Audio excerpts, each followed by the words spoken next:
धन्यवाद जो पत्रकार बंधु यहाँ पर आए और सभी संगठन एसकेएम के लोग हमारे पंजाब से साथी आए, इनका भी धन्यवाद। क्योंकि पंजाब में जिस तरह के हालात आज चल रहे हैं, ये बाढ़ से भी प्रभावित है, सबसे ज़्यादा नुकसान पंजाब में हो रहा, तो उससे भी जूझ रहे हैं और यहाँ पे भी शामिल आए हैं, तो इनका धन्यवाद। हमारे धावले साहब हैं, बिजू भाई हैं और यहाँ के सभी संगठन के लोग। यहाँ पे सबसे बड़ा इशू है कि आत्महत्याएं महाराष्ट्र में ही सबसे ज़्यादा क्यों है। देश में तो अगर कर्जा है तो पूरे देश में है, लेकिन सुसाइड सबसे ज़्यादा महाराष्ट्र में है। तो इसका मतलब ये है कि महाराष्ट्र में किसान संगठन जो हैं वे मजबूत नहीं है। वहाँ पर संयुक्त मोर्चा है सब जगह, महाराष्ट्र में भी अब खड़ा कर रहे हैं पूरा। उसमें सबसे पहला हमें किसान की जमीन बचानी पड़ेगी, किसान को आश्वस्त करवाना पड़ेगा कि अगर कर्जा भी है तो तेरी जमीन नीलाम नहीं होगी। हरियाणा, उत्तर प्रदेश, पंजाब, इन जगह क्षेत्रों में किसान की जमीन ही नीलाम नहीं हो सकती। उसमें कर्जा है, वो है, उसका ना जमीन होगी ना उसका ट्रैक्टर नीलाम होगा। उसके वहीं जाकर बैठ जाते हैं। वहीं दिल्ली के पास ही एक जगह है, शामली एक डिस्ट्रिक्ट है, वहाँ पे 1993 में उस किसान की जमीन नीलाम कर दी बगैर उसके बताए। जब वीपी सरकार थी, वीपी सिंह वाली, उस टाइम पे कर्जे माफ हुए थे 10,000 रुपए के। उस पे 8,000 का कर्जा था। उसने सोचा कि मेरा कर्जा माफ हो गया होगा, लेकिन किसी कारण नहीं हुआ और उसकी जमीन नीलाम कर दी। लेकिन आज तक भी उसकी जमीन पे हमने कब्जा नहीं देने दिया। 93 से आज लगाओ कि आज कितने साल उसको हो गए। तो मजबूती के साथ में किसान के साथ में खड़ा रहना पड़ेगा। अब यहाँ पर आए सब लोग हालात देखेंगे। संयुक्त मोर्चे की ये रिपोर्टिंग दिल्ली में जाएगी। जब अगली कॉन्फ्रेंस हमारी मीटिंग दिल्ली में होगी तो हम सब लोग उनके सामने प्रस्ताव रखेंगे कि जहाँ पे किसान की जमीन नीलाम होती हो, जहाँ पे सबसे ज़्यादा आत्महत्याएं होती हो, वहाँ पे ज़्यादा काम करने की ज़रूरत है। हम सब लोग लगे हुए, यहाँ के सब साथी लगे हुए हैं, इनको मजबूत करेंगे और गांव में जाएंगे। आज भी हम जहाँ आत्महत्या करी उस गांव में गए, मतलब 5 एकड़ का किसान, हालात उसकी 80 के, उसके मकान पे ना सीमेंट हो रहा, उसका ना मकान है, तो मतलब बहुत बुरी हालात है। इतना तो वहाँ 1 एकड़ का किसान भी इससे मजबूत रहता है, उसमें आत्मबल है, वो लड़ता है। तो यहाँ पे लड़ना सिखाना पड़ेगा, पॉलिटिकल सिस्टम से दूर रहना पड़ेगा, अपने संगठन को, मोर्चे को मजबूत करना पड़ेगा। हम ये काम यहाँ पे करेंगे। कर्जा माफी का बड़ा सवाल है। यहाँ पे फसल के रेट नहीं मिल रहे। आज भी जितने किसान यहाँ पे आपको मिलेंगे गांव में, एक सरकार की पॉलिसी चल रही पिछले 10, 15, 20 साल से कि खेती में नुकसान है। हम सब लोग भी यही मानते हैं, खेत नुकसान कर रहा,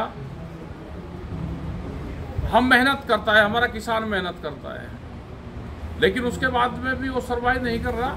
तो इसका मतलब भाव देने वाली कलम बेईमान है, जो दिल्ली की कलम है वो बेईमान है। हमारा खेत धोखा नहीं दे रहा। हमको ये समझना पड़ेगा कि हमारे साथ में धोखेबाजी कौन कर रहा है। एक आदमी नागपुर में बैठा व्यापारी या बॉम्बे में बैठा व्यापारी यहाँ पे वर्धा में आएगा, गांधी की जमीन में गांव में जाएगा और वो यहाँ की जमीन खरीदता है, बॉम्बे का आदमी, और महंगे रेट में खरीदता है, उसको फायदा कैसे है? ये गणित हमारे बच्चों को समझना पड़ेगा कि अगर बॉम्बे में रहने वाला व्यापारी जमीन महंगे में खरीद कर लाभ कमा रहा है, वो क्या करेगा, तो हम अपनी जमीन को क्यों बेच रहे? हमें अपने दिमाग से ये निकालना पड़ेगा कि खेत नुकसान देता है, खेत नुकसान नहीं देता। दिल्ली की कलम बेईमान है, जिसके खिलाफ 13 महीने आंदोलन चला। यहाँ के भी बहुत साथी है, जब भी दिल्ली में आंदोलन चलता था, यहाँ के भी आपके साथी, वर्धा और इसके आसपास के लोग महाराष्ट्र के लोग भी उस आंदोलन के साथ में यहाँ पे ही आंदोलन करते थे। इन्होंने एक यहाँ पे मोर्चा बना रखा था, उसमें पत्रकार बंधु आप बड़ा सहयोग उसमें करते थे।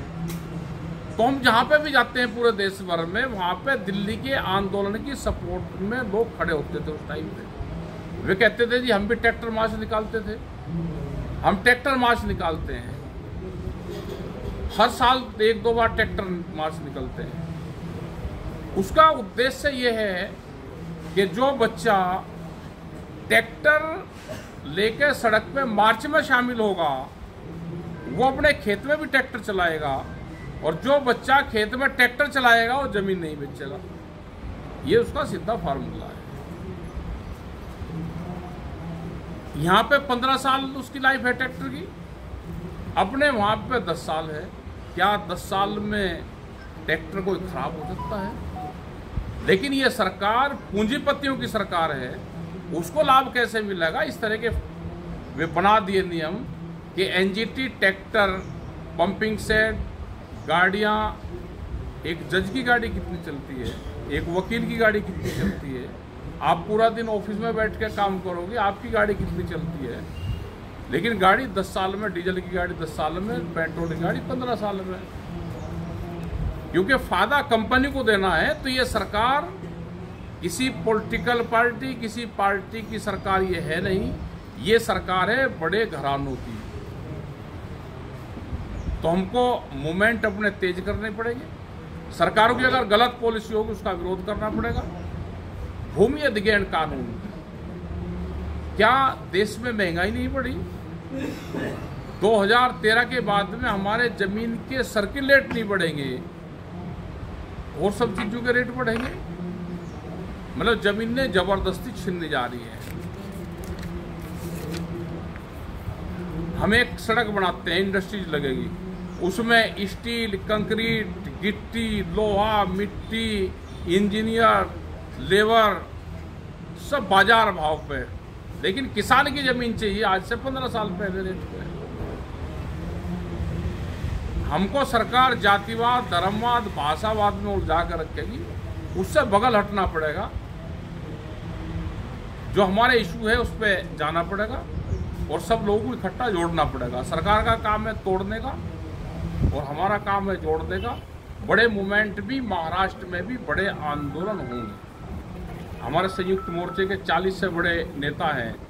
हम ये सब रिपोर्टिंग जो यहाँ से जाएंगे, रिपोर्टिंग उनको करेंगे और यहाँ पे कोई न कोई संयुक्त मोर्चे के लोग आते रहेंगे। चाहे पंजाब की हमारी हालात लोकल स्तर पर खराब हो रही हो वहाँ पर, लेकिन हम फिर भी धन्यवाद पंजाब का देना चाहते हैं कि उसके बाद में भी यहाँ पे लोग आए और अपनी बात यहाँ पर रखें। तो इस संयुक्त मोर्चे में आपकी बात रखी जाएगी यहाँ के लोगों की, और यहाँ के लोगों के साथ में एक तो मजबूत स्तंभ की तरह संयुक्त मोर्चा खड़ा हुआ है। आत्महत्या कोई किसान ना करे, ये समझना पड़ेगा कि फसल हमारी दिन में नहीं बिकती, हम फसल बेचने के लिए आंदोलन करते हैं और जमीन रात के अंधेरे में भी बिक जाती है। तो जो ये गणित है ये समझना पड़ेगा बच्चों। आपका बहुत बहुत धन्यवाद कि आपने यहाँ पे हमको बोलने का टाइम दिया।